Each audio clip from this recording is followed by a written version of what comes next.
Hello friends, welcome to my channel ice everywhere.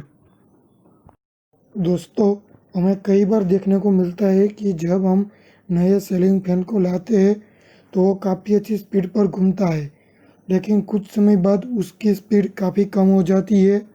तो आज की ये वीडियो में मैं आपको सीलिंग फैन स्पीड में कौन कौन से प्रॉब्लम आते हैं और उनका सॉल्यूशन क्या है उनके बारे में बताऊंगा। आज मैं आपको मुख्य 5 कारण बताऊंगा जिसके कारण सीलिंग फैन की स्पीड कम हो जाती है। पहला पॉइंट है वोल्टेज कम आना।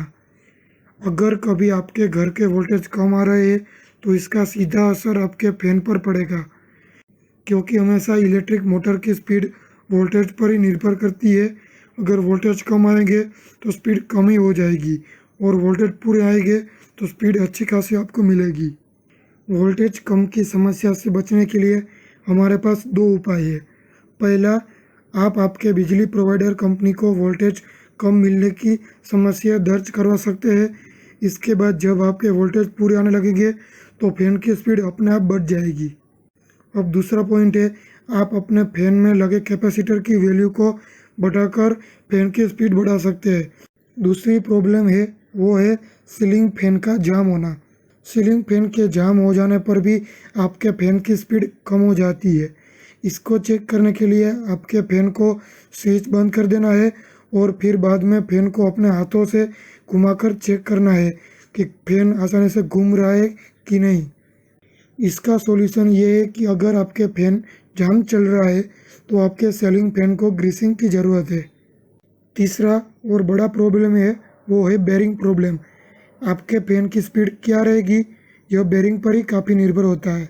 अगर फैन की बेरिंग खराब है तो फैन काफ़ी धीरे चलेगा और कुछ समय बाद वह खराब भी हो सकता है। फैन बेरिंग चेक करने के लिए आपको सबसे पहले फैन को चला देना है और अब आपको कानों से फैन की आवाज़ सुननी है। कहीं उसमें से कोई अलग आवाज़ तो नहीं आ रही, क्योंकि बेरिंग के खराब होने पर फैन में से कट कट की तरह आवाज़ आती है। उसका सॉल्यूशन ये है कि अगर इस तरह की कोई आवाज़ आती है तो आपको फैन को सीधा रिपेयरिंग शॉप पर ले जाना है और सीलिंग फैन को खोलकर देखना है कि बेरिंग ख़राब है या नहीं। अगर बेरिंग ख़राब है तो उसको सीधा चेंज कर देना है। इसके बाद प्रॉब्लम है वो है कैपेसिटर का ख़राब होना। अगर आपके फैन काफ़ी ज़्यादा धीरे चल रहा है तो इस समय ज़्यादातर चांस कैपेसिटर के ख़राब होने के ही होते हैं। लेकिन आप हमेशा लाइन से चलिए। सबसे पहले ऊपर की 3 चीज़ों को चेक कीजिए। अगर वह सभी सही है फिर भी फैन धीरे चल रहा है तो आप अपने कैपेसिटर को चेक कीजिए। कैपेसिटर को चेक करना काफ़ी आसान है। इसके लिए आपको सबसे पहले फैन से कैपेसिटर को खोल लेना है। इसके बाद आपको कैपेसिटर के दोनों वायर को एक फेज और एक न्यूट्रल सप्लाई से जोड़ देना है। यह सप्लाई आप कैपेसिटर में 2-3 सेकंड तक देंगे।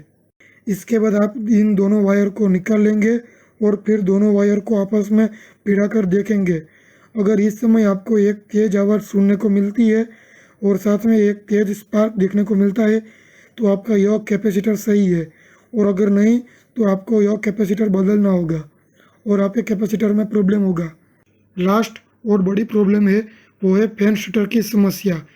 अगर आपके सीलिंग फैन में बताई गई चारों में से कोई समस्या नहीं है तो अब आपको फैन शटर को चेक करना है। स्टेटर मोटर का वह भाग होता है जिस पर वाइंडिंग को किया जाता है। अगर इस स्टेटर की पत्तियों के अंदर अगर गैप आ जाता है तो मैग्नेटिक फील्ड अच्छे से बन नहीं पाती, और अगर मोटर के अंदर मैग्नेटिक फील्ड सही से नहीं बनेगी तो पंखे की स्पीड कम ही आएगी। पंखा खराब होने का ये बेसिक प्रॉब्लम है और उनका सॉल्यूशन है। तो दोस्तों, आज के लिए इतना ही। अगले वीडियो के साथ मिलते हैं, तब तक थैंक यू। अगर आपको मेरा ये वीडियो का कंटेंट अच्छा लगा हो तो कृपया लाइक, शेयर और सब्सक्राइब करना मत भूलें।